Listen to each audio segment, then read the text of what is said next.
সহ্য কৰিব নোৱাৰা হৈছোঁ। দয়া কৰি কৃপা প্ৰদৰ্শন কৰক প্ৰভু। প্ৰভু, বসুন্ধৰাৰ নিৰ্যাতন লাঘৱ আৰু জগতৰ অধৰ্মৰ পানীখন নিৰ্মূল কৰি ধৰ্মৰ অক্ষয় ধ্বজা উৰুৱাই শান্তি প্ৰতিষ্ঠা কৰক প্ৰভু। সৃষ্টিপতি ব্ৰহ্মদেৱ প্ৰভু, সংহাৰ কৰোতা ভোলানাথ, ভূভাৰ হৰণৰ বাবে আৰু জগতৰ ধৰ্মৰ অক্ষয় ধ্বজা পুতি পাপ নিৰ্মূল কৰাৰ উদ্দেশ্যে এইবাৰো ধৰাধামত অৱতাৰ ধাৰণ কৰিব লাগিব। কিন্তু মোৰ এই অৱতাৰ অতি ৰহস্যজনক আৰু তাৎপৰ্যপূৰ্ণ হ'ব। তাৰ বাবে তোমালোক দুয়োজনৰ উপৰি ৩৩ কোটি দেৱতাই বিভিন্ন ৰূপত ধৰাধামত অৱতাৰ ধাৰণ কৰিব লাগিব। অৱশ্যে তোমালোক দুয়োজনৰ কৰ্তব্য অতি মহান। সংসাৰৰ দায়িত্ব যদি এই নিকৃণ ওপৰতে আৰোপ কৰিছা, কিয় তোমাৰে ইচ্ছাতে পৰিচালিত হ'ব। তোমাৰ ইচ্ছা হ'লে মহাপ্ৰলয়ৰ সৃষ্টি হৈ লক্ষ লক্ষ মহাদেৱৰো সংসাৰ হ'ব পাৰে। তোমাৰ কাল নিয়ামক ঐশ্বিক শক্তিৰে এই ভোলানাথৰ কৰ্তব্য পৰিচালনা কৰিছোঁ। প্ৰকাশ কৰা প্ৰভু, তোমাৰ মহান উদ্দেশ্য নিকৃণ হ'লেও পালন কৰিবলৈ মই সদায় প্ৰস্তুত। যদি তোমালোকৰ একান্তই ইচ্ছা হৈছে আমাৰ লীলাৰ উদ্দেশ্য বুজিবৰ হেতু, তেন্তে কওঁ শুনা। এটা যুগত ক্ৰমশ অৱসান ঘটিছে। এই যুগত আমি নিজে ৪ অংশে অৱতাৰ ধাৰণ কৰিলোঁ আৰু জীৱৰ কল্যাণ সাধন কৰি ভূভাৰ হৰণ কৰিলোঁ। তাৰ উপৰি জগতত পিতৃভক্তি, ভাতৃস্নেহ, সত্যবাদিতা, অহিংসা আদি নীতি পালন কৰি হৰি ভক্তিৰ চৰম দৃষ্টান্তত জগতবাসীক শিক্ষা দি আহিছে। শাপগ্ৰস্তা অহিল্যাৰ বিৰুদ্ধে সতী ভাতৃসকলক আৰু আমাৰ ভক্তসকলক কোনোজনক পৰিভাৱে আৰু কোনোজনক মিত্ৰভাৱে কালান্তত অক্ষয় স্বৰ্গবাস আৰু এক ৰাম নামেই সংসাৰ তৰণৰ উপায় দিব।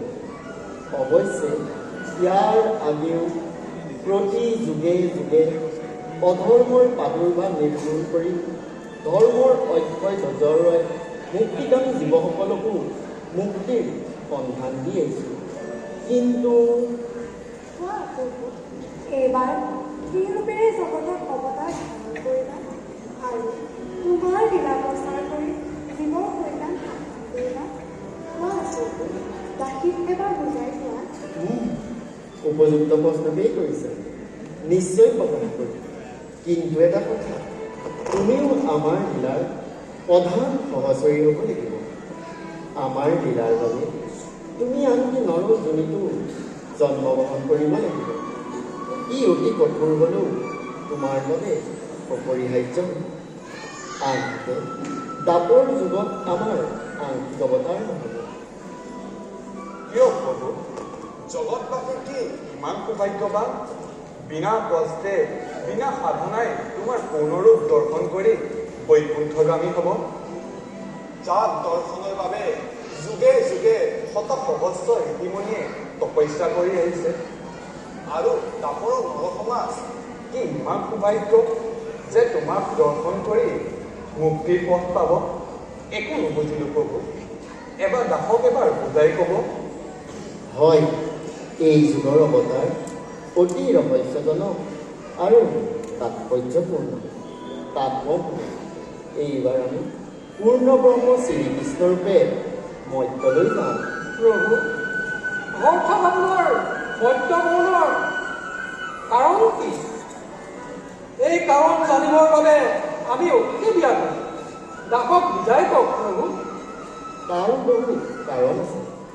বহু যুগ ধৰি আমাক পুত্ৰৰূপে পাবৰ বাবে কঠোৰ তপস্যা কৰি অহা বসুদেৱ, দৈৱকী আৰু নন্দ যশোদাৰ মন্ত্ৰচা পূৰ্ণ কৰি বাৎসল্য ভক্তিৰ চৰম দৃষ্টান্ত জগতবাসীক দেখি, লগতে শাপগ্ৰস্ত দেৱতাসকলৰ মৃত্যু আৰু ৰাম অৱতাৰ অৱতাৰত প্ৰতিষ্ঠিত ষষ্ঠ দশ সহস্ৰ ঋষি পত্নীসকলৰ মনোবাঞ্ছা পূৰ্ণ কৰি ৰাস দিয়াৰ যোগে সপ্ৰেম ভক্তিৰ পতন্তৰো জগতবাসীক দেখুৱাই আত্মাৰাম পূৰ্ণকাম পৰমাত্মাৰ লগত জীৱাত্মাৰ মিলন আৰু জগতত আমাৰ বাহিৰে সকলোৰে প্ৰকৃতি আৰু